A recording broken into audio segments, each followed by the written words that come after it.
ایک باغ کا ذکر ہے جہاں تتلیوں کی بستی آباد تھی۔ اللہ تعالیٰ نے انہیں ایک مکمل چھوٹی سی دنیا عطا کی تھی۔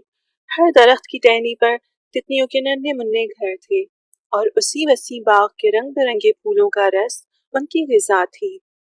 وہاں نیلے رنگ کی تتلیاں سب سے خوبصورت پروں والی تھیں اور ان کا گھر بھی سب میں خوبصورت نظر آتا تھا۔ اس نیلے گھر کی ایک نیلم نامی تتلی کے پروں میں نیلا رنگ کافی چمکتا تھا، اس لیے وہ اس پہ ناز بھی کرتی تھی اور دوسری تتلیوں سے دوستی کرنا اسے گوارا نہ تھا۔ تم فجر کے وقت باہر کیوں نہیں آتی ہو؟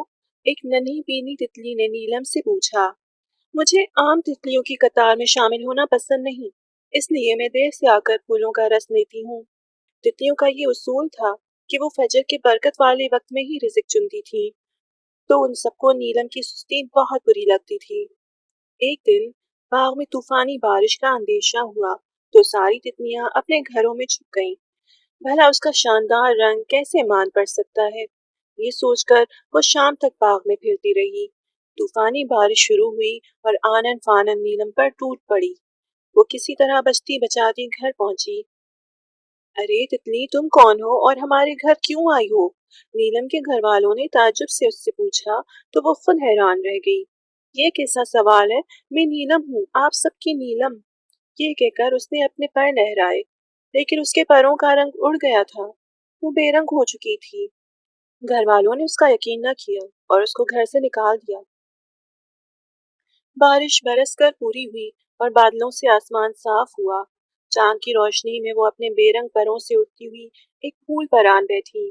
وہ پھول بھی نیلے رنگ کا تھا اور چاند کی روشنی میں اسی طرح چمک رہا تھا جیسے کبھی اس کے پر چمکتے تھے۔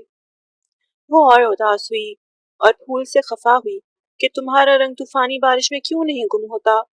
اس کا یہ جھگڑا ٹمٹماتے ہوئے جگنو نے سن لیا تو وہ وہیں رک گیا۔ اے ننھی تتلی، بھلا اس پھول سے کیوں کر لڑائی ہو رہی؟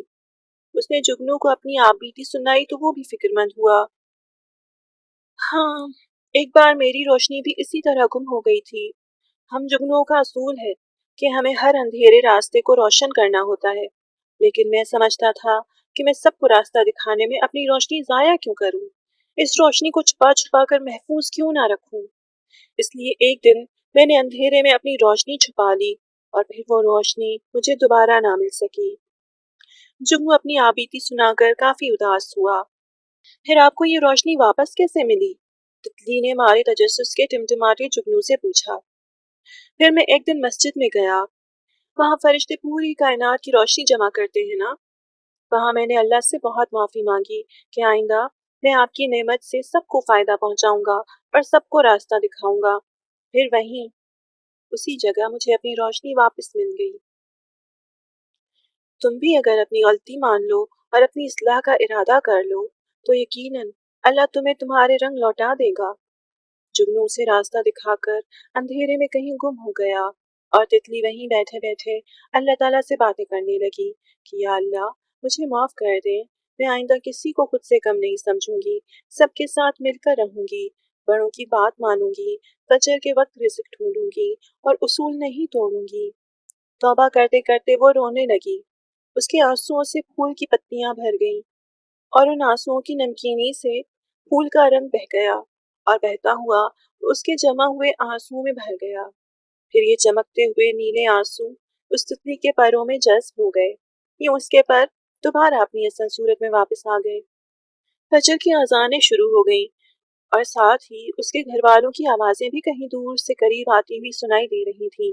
نیلم، نیلم، نیلم۔ وہ خاموش بیٹھی رہی۔ اس کے بھائی بہن، امی ابو سب اس کو پہچان کر قریب آئے۔ وہ اسی طرح گمسم سی اس پھول پہ بیٹھی رہی جس پھول نے اپنا رنگ اسے دے دیا تھا، کیونکہ پھولوں کا بھی ایک اصول ہوتا ہے کہ وہ ہمیشہ دوسروں کے لیے جئیں گے، خوشبو بھی بانٹیں گے، رس بھی بانٹیں گے اور ندامت والوں کو رنگ بھی بانٹ دیں گے۔ نیلم، تم نے ہمیں کتنا پریشان کیا ہے، ہم نے تمہیں سارے باغ میں ڈھونڈا اور تم اب بھی خاموش بیٹھی ہو۔ اس کی امی نے اسے ڈانٹا تو وہ حیران ہوئی۔ آپ نے مجھے کیسے پہچانا؟ اسے تعجب ہوا۔ تمہارے پر دور سے چمکتے ہوئے نظر آ رہے تھے، اس لیے ہم نے تمہیں پہچان لیا اور یہاں آ گئے۔ اپنے ابو کی بات سے وہ حیران ہو گئی اور اپنے پر ٹٹولے۔ نیلے چمکدار پر دیکھ کر وہ خوشی سے جھوم اٹھی۔ اس نے دل ہی دل میں اللہ تعالیٰ کا شکر ادا کیا اور یہ فیصلہ بھی کیا کہ آئندہ وہ جب بھی کسی مشکل میں ہوگی تو جگنو کی طرح اللہ تعالیٰ سے دعا کرے گی، اور اگر دعا کرتے ہوئے وہ روئے گی تو اس کا کام آسانی سے بن جائے گا۔